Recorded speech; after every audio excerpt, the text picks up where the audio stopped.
My name is Amanda Garten. I'm 28 years old, and for most of my adult life, I thought I understood people, or at least understood what a relationship was supposed to feel like. The last year proved how naive that belief really was. If you'd asked me 6 months ago, I would have said my life was stable, predictable, maybe even boring, in the comforting kind of way. I worked as a software engineer at a mid-sized tech company in Seattle, lived in a small downtown condo I'd worked hard to afford, and drove a practical, fully paid-off car that made mechanics smile because there was nothing to fix. Nothing about my life was flashy, but it was mine. Solid, quiet, safe. And then I met Ethan Cole. It was a friend's game night, one of those evenings filled with cheap snacks, mismatched wine glasses, and people pretending they're not overly competitive. I remember seeing him across the table, half focused on arranging tiles in Settlers of Catan while tapping out replies on his phone for work. That duality, calm, hilarious, and somehow effortlessly connected to the world, pulled me in instantly. He was charming, warm, and he made everything feel lighter, more playful. We clicked fast, maybe too fast. We started dating almost immediately. Weekend hikes, late-night Thai food, movie marathons that always ended with us falling asleep on my couch. For a while, it felt like something blooming, slow, natural, promising. But the thing about beautiful things is that sometimes the first crack is so small you don't notice until the whole structure collapses. For me, the first crack was named Tara Pierce, Ethan's best friend. Tara was complicated, brilliant, razor sharp, and absolutely convinced she had the universe figured out. She worked in PR and treated relationships like intellectual experiments rather than emotional commitments. Tara didn't believe in labels. She didn't believe in monogamy. She didn't believe anyone should tie themselves down in their 20s. And she voiced that philosophy at every opportunity, even when it wasn't relevant. From the moment she met me, her eyes assessed me like I was a math problem that didn't quite add up. I brushed it off at first. Everyone's entitled to their own perspective, right? But then her influence started showing up in Ethan, subtly at first. Little comments, small questions, hints that he didn't love the idea of anything too serious. Still, I tried to ignore it, tried to be understanding, tried to believe he was just figuring himself out. But 4 months into our relationship, Tara's presence grew like an invasive vine, pulling, twisting, tightening. Suddenly, their friend hangouts doubled, then tripled.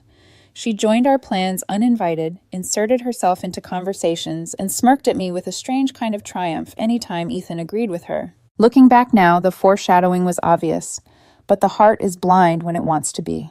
Then one night, Ethan and I were sitting in my living room, half watching a documentary while I served us pasta. Nothing intense, nothing dramatic, just a Tuesday night after work. I brought up my sister's upcoming wedding, casually mentioning that I wanted him to come with me. He went still. Too still. "That's pretty serious," he said. I laughed nervously, thinking he was joking. "It's just a wedding, Ethan, not a marriage proposal." But his face stayed blank, guarded. "I don't think we're there," he said. "I mean, we've never really talked about what this is." My stomach dropped with a quiet, sickening thud. "We've been together for 6 months." He sighed, running a hand through his hair like he was preparing to deliver bad news he didn't want to say. "Amanda, I don't think we should put labels on this. We're having fun, hanging out, but I'm not ready to be serious. And I don't think we ever agreed to be exclusive." It felt like the ground tilted. "What?" I whispered. "We spent half our week together. You stay at my place. What did you think this was?" "That's the problem," he said. "You're putting pressure on it. Tara says." There it was, the shadow behind his words, the puppet string I'd been pretending not to see. Tara says relationships shouldn't be cages, that we should be able to explore. I want freedom, Amanda. I want us both to have the option to see other people. His voice was patient, almost patronizing, like he was explaining something I wasn't mature enough to understand. "And honestly," he added, "you need to grow up about this." The words sliced through me, not shouted, not cruel in tone, but devastating in meaning. Something inside me went completely still, crystal clear, ice cold. I nodded slowly. "You're right." He blinked, confused. "I am?" "Yes," I said calmly. "We're not exclusive. I've been taking this too seriously. If you want casual, then we'll be casual." Relief washed over his face. Relief, like he had dodged something heavy. "Good," he said, smiling weakly. "I'm glad you get it." He left half an hour later, humming a tune as he walked out my door. And I just sat there in the dim glow of the TV, staring at nothing, feeling a quiet, burning clarity settle into my bones. He didn't choose me. He didn't even want to risk choosing me. So I did something that shocked even myself. I opened my phone, deleted our messages, and re-downloaded the dating apps I hadn't touched in 8 months. Not out of spite, not out of anger, but because Ethan had just revealed exactly how little he valued what we'd built. And I was done being someone's placeholder. I took a deep breath, tapped Create Profile, and whispered to an empty room. Okay, Ethan, you want freedom? Then freedom is what you'll get. For the first time in months, my phone felt like it belonged to me again. No waiting for Ethan's replies, no adjusting my plans around his schedule, no second guessing whether Tara had whispered something into his ear that would make him pull away again. I told myself I wasn't looking for anything serious. Just air, just space, just the freedom he claimed I needed to grow up and accept. But sometimes life hands you exactly what you're not searching for. His name was Beckett Ramirez, but he told me to call him Beck. We matched 2 days after Ethan and I had our little "we're not exclusive" revelation. His profile wasn't flashy. No shirtless gym pictures, no curated aesthetic, just photos of him rock climbing, laughing with friends, and sitting on a rooftop somewhere with a mug of coffee. He looked grounded, real, emotionally present in a way that made me pause. Our conversation flowed instantly. Within hours, we'd swap stories about our jobs, me in software, him in graphic design. He was warm, funny, effortlessly attentive. None of the performative charm that Ethan had mastered, just authenticity. We met for coffee the next evening. I expected awkwardness. I expected a rebound feeling. I expected to feel like I was betraying someone, even though the person in question had explicitly told me to go explore. Instead, Beck showed up smiling like the whole world was manageable if you just breathed deeply enough. "Hi, Amanda," he said, and somehow it sounded like he meant it. Like he was actually glad to see me. Our first date lasted 3 hours. It wasn't fireworks or grand gestures, it was conversation. Slow, unfolding, thoughtful conversation. The kind that feels like exhaling after holding your breath too long. When I went home that night, I noticed something strange. I felt peaceful. Ethan, meanwhile, didn't seem to notice anything was different. He still texted me memes, still sent "you up" messages at 11 p.m., still treated me like the girlfriend he refused to acknowledge. And now that I wasn't answering instantly, he noticed. "You seem distant. Everything okay? Did I do something?" I kept things friendly, but brief, and I didn't offer explanations. After all, we were casual, right? By the end of the week, I had 2 more dates with Beck. One was a climbing session he talked me into, the other a slow afternoon browsing a bookstore and laughing at terrible book covers. It felt nice, easy, no performance, no guessing games, no best friend looming over the relationship like a dark cloud. Which is exactly why the universe decided to reintroduce Ethan's storm at the worst possible time. It happened at the climbing gym. Beck had asked his friend to snap a candid picture of us laughing mid-route. Just a small moment, me hanging lopsidedly off a hold, Beck pretending to give directions like a coach in an inspirational sports movie. He posted it on his story with a lighthearted caption, "Teaching Amanda how not to fall to her doom." He tagged me. I didn't think anything of it, but someone else did. At exactly 11:22 p.m., my phone began buzzing nonstop. Texts, calls, notifications, stacking so fast my screen looked like it was malfunctioning. Ethan Cole, the man who insisted we weren't exclusive, the man who needed freedom, the man who told me to grow up for expecting commitment. His first message, "What is this?" Then, "Who the hell is he?" Then, "Are you serious right now? A week? It's only been a week." I was standing in my kitchen, staring at my screen, stunned by the hypocrisy. Then the real kicker came. "You're being disrespectful to me." I actually laughed, loudly, alone in my apartment. I hadn't been his girlfriend for weeks, not in words, not in truth. He made it clear he didn't want that. And yet the moment he saw someone else appreciating me, he reacted like I'd committed a personal crime. I didn't respond. I set my phone face down and walked to my fridge to grab water, trying to breathe through the absurdity of it all. But it wasn't over. A minute later, a new call came in. Not Ethan this time. Tara Pierce. I stared at her name flashing across my screen like a warning siren. When I didn't answer, she immediately tried again. Then again. Finally, she left a voicemail, long, breathless, furious. When I played it, her voice flooded my apartment. "Amanda, what you're doing is cruel. Ethan is devastated. You're manipulating him by flaunting some rebound guy. If you ever cared about him, stop whatever this is and talk to him. You're being childish. Childish. Manipulative. Hurtful. All because I did exactly what Ethan told me we were free to do. My hands shook, not from guilt, but from the realization of just how deep Tara's grip on him ran. How invested she was in keeping him unattached, untethered, and definitely not with me. The next morning, Beck noticed my mood shift before I even said a word. "You okay?" he asked. I hesitated, then told him the truth. "Well, my not-quite-ex saw your story." Beck blinked. "Is he mad?" "Spiraling might be more accurate." He exhaled softly. "Do I need to back off?" "No," I said quickly. "You've done nothing wrong. He's the one who said we weren't exclusive." Beck nodded, absorbing that.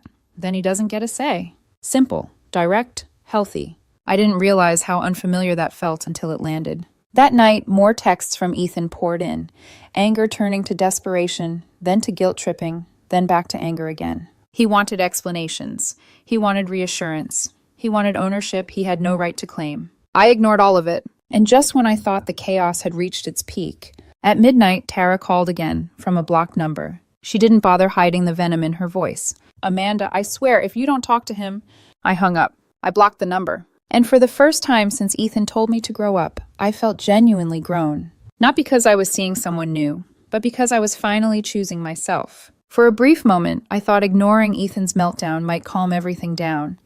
People say time smooths chaos into clarity, that emotions settle once the shock wears off. But people who say that have clearly never met Ethan Cole or the gravitational force named Tara Pierce orbiting his every decision. If anything, silence made them unravel faster. By the end of the week, Ethan's texts had morphed from possessive outrage into a confusing patchwork of guilt trips and emotional whiplash. "We should talk." "I miss you." "You're hurting me on purpose." "How long have you been seeing him?" "You're better than this." Better than what? Better than respecting the boundaries he insisted on?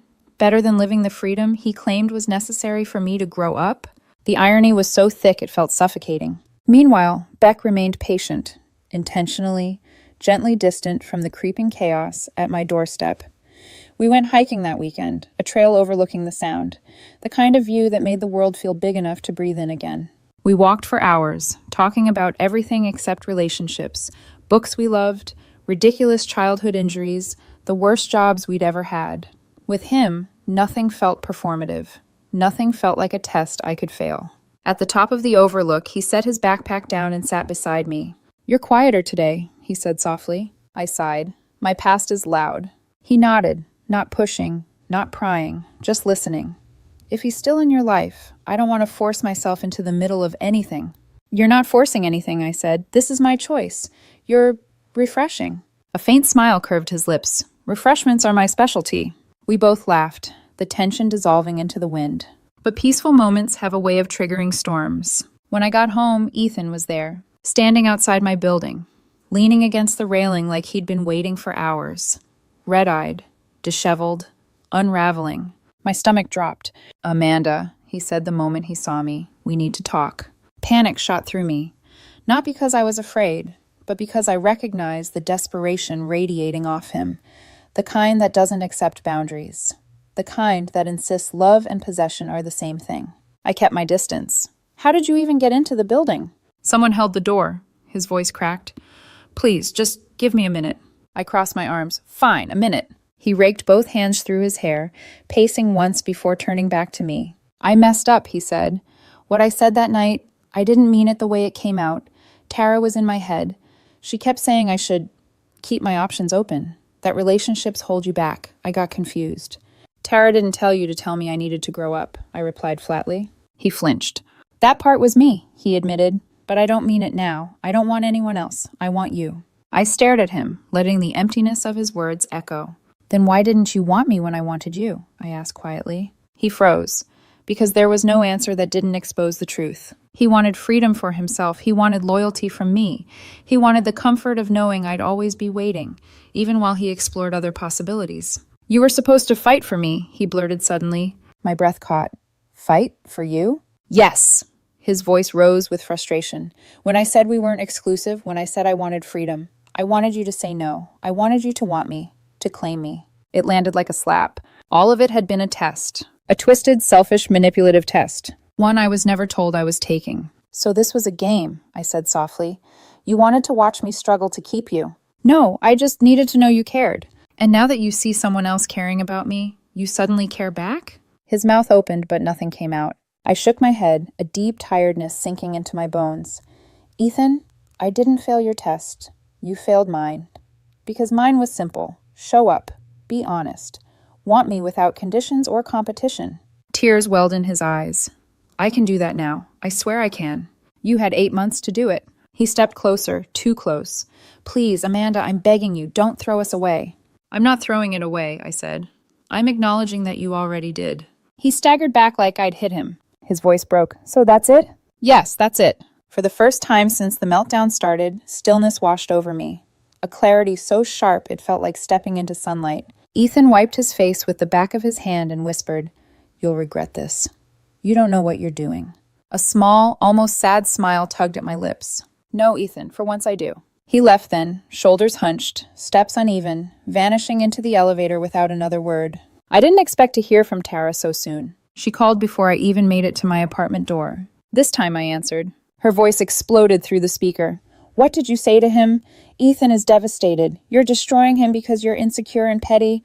Tara, I interrupted calmly. Stop. Excuse me, she snapped. You don't get to insert yourself into my relationship with Ethan. Not anymore. This is my business. No, I said firmly. It never was. Her stunned silence was almost satisfying. I hung up mid-sputter, blocked her mid-sentence, and walked into my apartment with the quiet dignity of someone who finally understands her worth. That night, I sat on my couch, my phone turned off, the sound of Seattle's rain tapping against the windows. For the first time in months, I felt peace. The storm wasn't over, not yet. I could already sense the aftershocks coming. But the next chapter would belong to me, not Ethan, not Tara, not their chaos. Just me. 3 days passed before the real fallout began. At first, I mistook the quiet for resolution. Maybe Ethan had accepted my decision. Maybe Tara had found someone else to micromanage. Maybe life, for once, was going to transition cleanly from one chapter into another. But silence was merely the inhale before the collapse. It started on social media. A late-night notification pinged across my phone, screenshots flooding in from mutual friends. There it was, a rambling story on Ethan's account. Long paragraphs about betrayal, fake people, and being misled for months.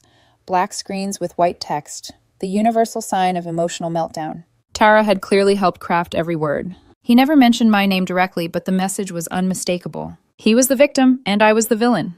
Within hours, Tara added her own posts, implying that I used Ethan, that I'd broken him to chase some rebound guy, that I had no emotional maturity. The projection would have been funny if it wasn't so predictable. My phone vibrated nonstop, friends checking in, acquaintances sending me screenshots, a few people asking if the rumors were true. I didn't respond to any of it. Why should I? Their noise wasn't my responsibility anymore. That night, Beck and I met at a small art gallery downtown, the one he'd been excited to show me for weeks. He noticed me checking my buzzing phone and gently placed his hand over mine. Hey, he said softly, if you need to take care of something, I won't be offended. No, I said, locking the screen. I'm done giving them my time. His expression softened into something warm and grounding. Good. We wandered the gallery, discussing textures and lighting and the strange, beautiful messiness of other people's creative minds. With him, the world felt calm again, structured, breathable. When we left, the evening air was cool against my skin. I inhaled deeply. I feel like I'm finally waking up, I said. Beck smiled. Welcome back. Over the next few weeks, Ethan's meltdown slowly fizzled out. The posts slowed. Tara's rants tapered off. People stopped asking questions. Whatever storyline they'd tried to spin lost its momentum without participation. Meanwhile, Beck and I grew naturally closer. It wasn't explosive or dramatic. It was steady, comfortable, surprisingly effortless. We made dinner together at his place. We walked to the farmer's market on Sunday mornings. We watched documentaries we barely paid attention to because we were too busy pausing to talk. One evening, while chopping vegetables at his kitchen counter, he cleared his throat. So, he said casually, I deleted my dating apps. My knife stilled. Yeah? Yeah, he said, nudging my elbow. And before you panic, I'm not trying to rush anything. I just don't want to date anyone else. Warmth spread in my chest.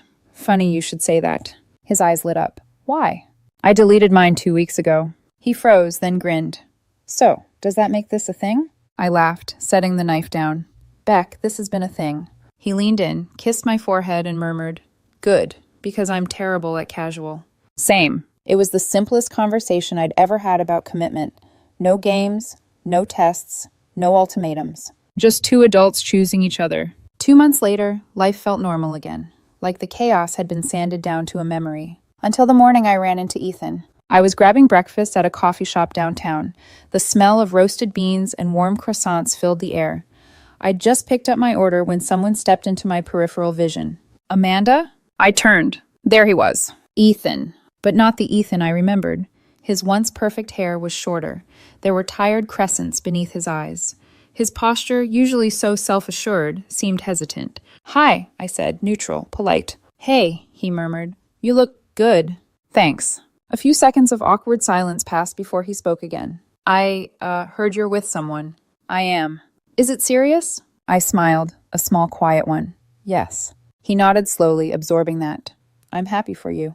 I didn't believe his words, but I believed the tone. He swallowed. I wanted to apologize. That surprised me. For everything, he continued. For listening to Tara more than you. For playing games. For saying things I didn't mean. I thought wanting commitment made me weak. Tara kept telling me freedom meant not choosing anyone. I raised an eyebrow. And what do you believe now? He exhaled shakily. That not choosing is just another way of running. A strange softness filled his expression. Regret, recognition, maybe a hint of sadness. I'm sorry, Amanda, he whispered. I nodded once. Thank you, I appreciate that. He hesitated before asking, Do you ever think about us? No, I said gently. Not anymore. A quiet acceptance washed over him. Take care of yourself, I added. You too, he whispered. We parted without drama. No lingering sparks. No ache. Just closure. The soft kind, not the cinematic kind. And as I stepped into the morning light, I felt something settle inside me. Peace. Not because Ethan apologized, not because he changed, but because I had. 6 months later, Beck and I are steady, solid in the ordinary, everyday ways that matter more than grand declarations. He's met my parents, I've met his. We're talking about moving in together next year, maybe getting a dog.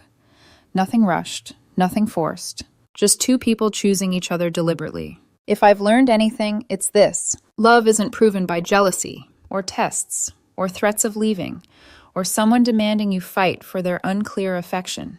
Love is simple, consistent,